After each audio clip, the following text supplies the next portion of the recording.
Top quality और consistent performance के लिए सिर्फ सिल्वर पंप नाम याद रखना। ಅಂತೂ ಇಂತೂ ದರ್ಶನ್ ಬಣ್ಣ ಹಚ್ಚಲಿಕ್ಕೆ ರೆಡಿ ಆಗಿದ್ದಾರೆ. ನಾಳೆ ಮೈಸೂರಲ್ಲಿ ಶೂಟಿಂಗ್ ಶುರುವಾಗ್ತಾ ಇದೆ. ಡೆವಿಲ್ ಚಿತ್ರದ ಶೂಟಿಂಗ್ ಬಹಳ ದಿನಗಳ ನಂತರ ಮತ್ತೆ ಕಮ್ ಬ್ಯಾಕ್. ಶೂಟಿಂಗಿಗೆ ಈಗಾಗಲೇ ಎಲ್ಲ ತಯಾರಿ ನಡೆದಿದೆ. ಜೈಲಿಗೆ ಹೋಗಿದ್ರಿಂದ ಹಾಗೆ ಬಾಕಿ ಉಳಿದು ಬಿಟ್ಟಿತ್ತು. ಮಾರ್ಚ್ 12ನೇ ತಾರೀಕಿನಿಂದ 15ರವರೆಗೆ 3 ದಿವಸ ಶೂಟಿಂಗ್.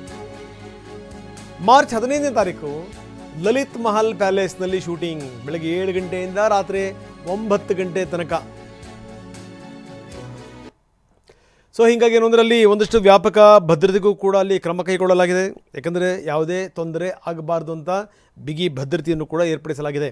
ನಮ್ಮ ಪ್ರತಿನಿಧಿ ರಾಮ್ ನಮ್ಮೊಂದಿಗೆ ಈಗ ಮೈಸೂರಿನಿಂದ ನೇರ ಸಂಪರ್ಕದಲ್ಲಿದ್ದಾರೆ. ರಾಮ್, ಬಹಳ ದಿನಗಳ ನಂತರ ಬಣ್ಣ ಹಚ್ಚುತ್ತಿರುವಂಥ ದರ್ಶನ್ ನಾಳೆ ಡೆವಿಲ್ ಚಿತ್ರದ ಶೂಟಿಂಗಿಗೆ ತಯಾರಿ ನಡೆಸ್ತಾ ಇದ್ದಾರೆ. ಹೆಂಗಿದೆ ಪ್ರಿಪರೇಷನ್?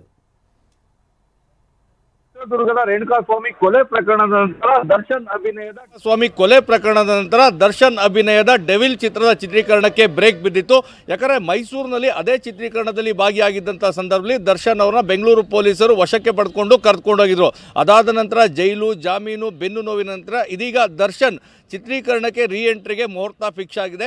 ನಾಳೆಯಿಂದ 15ನೇ ತಾರೀಕುವರೆಗೂ ಮೈಸೂರಿನಲ್ಲಿ ಎಲ್ಲಿ ಚಿತ್ರೀಕರಣ ಸ್ತಬ್ಧವಾಗಿತ್ತು ಅಲ್ಲಿಂದನೇ ಮತ್ತೆ ಚಿತ್ರೀಕರಣ ಆರಂಭವಾಗ್ತಾ ಇದೆ. ಇದಕ್ಕಾಗಿ ಪೊಲೀಸ್ ಇಲಾಖೆಯಿಂದ ಚಿತ್ರತಂಡ ಅನುಮತಿಯನ್ನು ಸಹ ಪಡೆದುಕೊಂಡಿದೆ. ಅದಕ್ಕೆ ಬೇಕಾದಂಥ ಹಣವನ್ನು ಸಹ ಪಾವತಿಸಿದ್ದಾರೆ. ನಾಳೆ ಸರ್ಕಾರಿ ಅತಿಥಿ ಗೃಹದಲ್ಲಿ ಬೆಳಗ್ಗೆಯಿಂದ ಸಂಜೆವರೆಗೂ ಸಹ ಶೂಟಿಂಗ್ ನಡೀತದೆ. ದರ್ಶನ್ ಅದರಲ್ಲಿ ಭಾಗಿಯಾಗ್ತಾರೆ. ಅದಾದ ನಂತರ ಲಲಿತ್ ಮಹಲ್ನಲ್ಲಿ ಇದೇ ತಿಂಗಳ 15ನೇ ತಾರೀಕು ಬೆಳಗ್ಗೆ 7 ಗಂಟೆಯಿಂದ ರಾತ್ರಿ 9 ಗಂಟೆವರೆಗೂ ಸಹ ಚಿತ್ರೀಕರಣ ನಡೀತದೆ. ಯಾಕಂದರೆ ಎಲ್ಲರಲ್ಲೂ ಸಾಕಷ್ಟು ಕುತೂಹಲ ಇತ್ತು.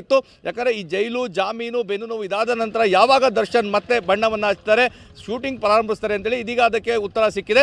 3 ದಿನಗಳ ಕಾಲ ಶೂಟಿಂಗ್ನಲ್ಲಿ ದರ್ಶನ್ ಭಾಗಿಯಾಗ್ತಾ ಇದ್ದಾರೆ. ಈ ಬಗ್ಗೆ ಪೊಲೀಸ್ ಇಲಾಖೆಯಿಂದ ಅನುಮತಿ ಸಹ ಪಡ್ಕೊಂಡಿದ್ದಾರೆ. DCP ಮುತ್ತುರಾಜ್ ಅವರಿಗೆ ಲಿಖಿತವಾಗಿ ಒಂದು ಅನುಮತಿಯನ್ನು ಕೇಳಿ ಅನುಮತಿಯನ್ನು ಸಹ ಪಡ್ಕೊಂಡಿದ್ದಾರೆ. ಹೀಗಾಗಿ ಎಲ್ಲಿಂದ ನಿಂತಿತ್ತೋ ಅಲ್ಲಿಂದಲೇ ಈಗ ಶೂಟಿಂಗ್ ಆರಂಭ ಆಗಲಿಕ್ಕೆ ಎಲ್ಲ ರೀತಿಯಾದಂಥ ಸಿದ್ಧತೆಗಳನ್ನು ಮಾಡ್ಕೊಂಡಿದ್ದಾರೆ ಚಿತ್ರತಂಡ. ರಂಗನಾಥ್. ಓಕೆ, ಧನ್ಯವಾದ ರಾಮ್ ತಮ್ಮೆಲ್ಲ ಮಾಹಿತಿಗೆ.